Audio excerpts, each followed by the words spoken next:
What a day across central Illinois. Lots of sunshine, very mild. Felt like spring outside. I hope you got to enjoy it.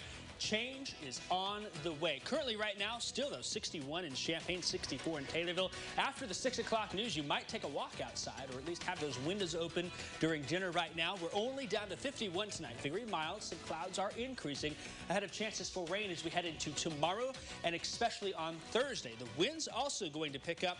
Overall, the 7-day forecast, very active. We'll talk about that and more as WCIA 3 News at 6 starts now. Now on WCIA 3 News. Census numbers are starting to come in, and one city is worried about its standing because of a possible change at the federal level.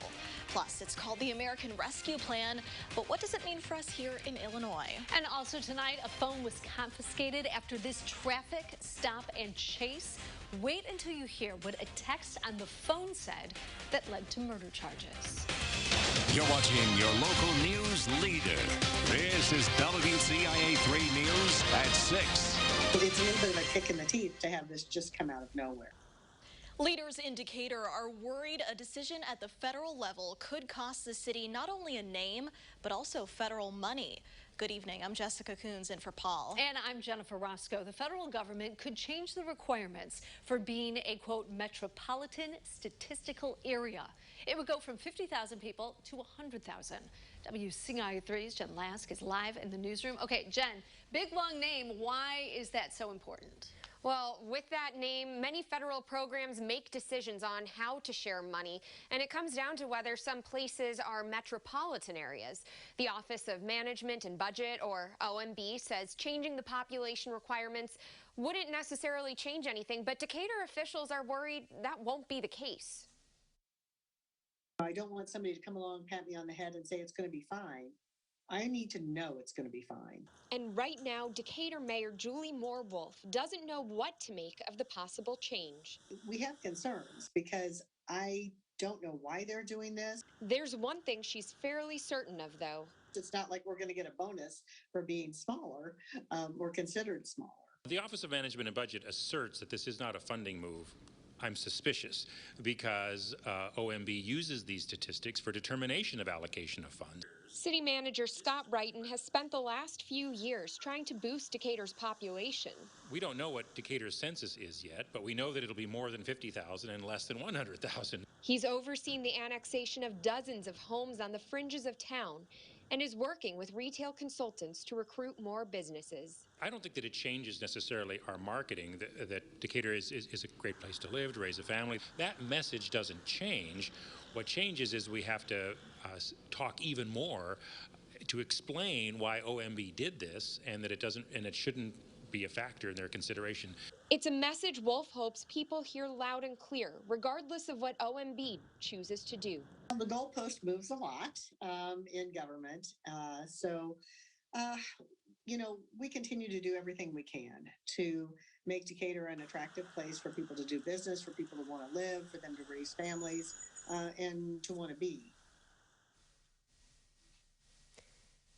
Mayor Wolf says she spoke with Congressman Rodney Davis's office this morning to let them know they are deeply concerned about this possible change.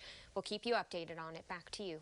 All right, Jen, thank you so much. Now, it's been roughly 70 years since the OMB changed what makes a community MSA. 144 places in the U.S. could be renamed micropolitan areas if the change goes through.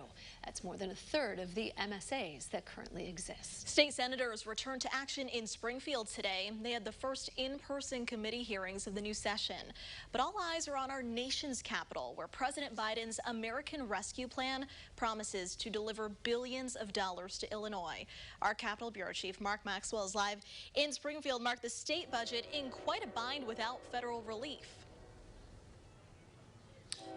Jessica, and that's why we heard Governor Pritzker last month in his budget address call on Congress to take decisive action to replenish the state's coffers that were hammered so hard during the coronavirus. Now that American Rescue Plan is winding its way through the last legs of Congress, almost to President Biden's desk. Senators Durbin and Duckworth declaring Illinois the big winner in the American Rescue Plan. The state government would get $7.5 billion. Local governments in Illinois would get $5.5 billion. That includes $1.8 for the city of Chicago. And K through 12 schools who get state funding would also get $5 billion. So would all of that money take pressure off the Pritzker administration to end tax breaks for businesses like he called for in his budget address? Senate President Don Harmon said the state should still put those tax breaks under the microscope. It's wonderful that Washington has finally woken up and figured out how important it is that the federal government helps states and local governments with the economic impact of the pandemic. The bill still obviously has to pass through both chambers and be signed into law. We're reviewing it. I hope it will provide some one-time resources to solve one-time problems. We still have to look at our structural budget issues. One interesting note, Harmon said now is not the right time to put the graduated income tax question back on the ballot. That was his big pet project for years. He had supported it, even sponsored that bill before it went on the ballot. Now he's walking away from it as voters rejected it last November. He said he's taking that message to heart, and now it's time to sharpen our pencils, he said, here in the state Senate. Also, business groups are watching as all this big pile of money is preparing to come to Illinois government. And they're arguing with that money being on the table, they shouldn't have to take the tax breaks away because that might only hamstring the state's efforts to recover all those jobs we lost during the pandemic.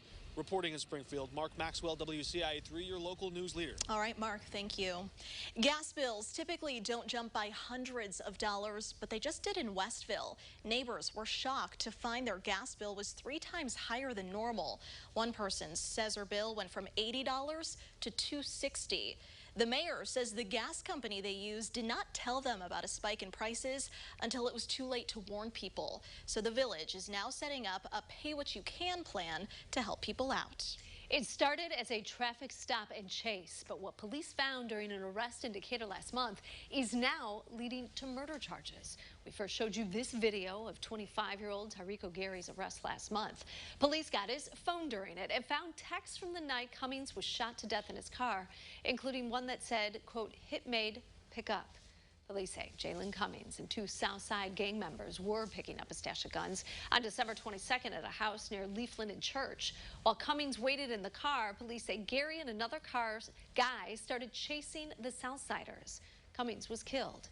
Gary faces a first-degree murder charge. Champaign police have made an arrest in a shooting that left 1 person hurt last May. It happened near Ridgewood and Dogwood Drives. A 31-year-old man was shot several times. Investigators got an arrest warrant for 32-year-old Corian Duncan. Police found him in Las Vegas last week and took him into custody. He's charged with attempted murder and aggravated battery by firing a gun. Several fire departments are currently on the scene of a field fire. This is in southeast Urbana, just off of Philo and Curtis Roads. Urbana firefighters say at first a tractor caught fire, then it spread to the field around it. No word at this point if anyone was hurt. The All Big Ten awards were handed out. It was a big day for Brad Underwood's Illini. Also tonight, the wind direction's real important. as is the speed. Urbana not the only squad dealing with a field fire. How one fire department dealt with this controlled burn.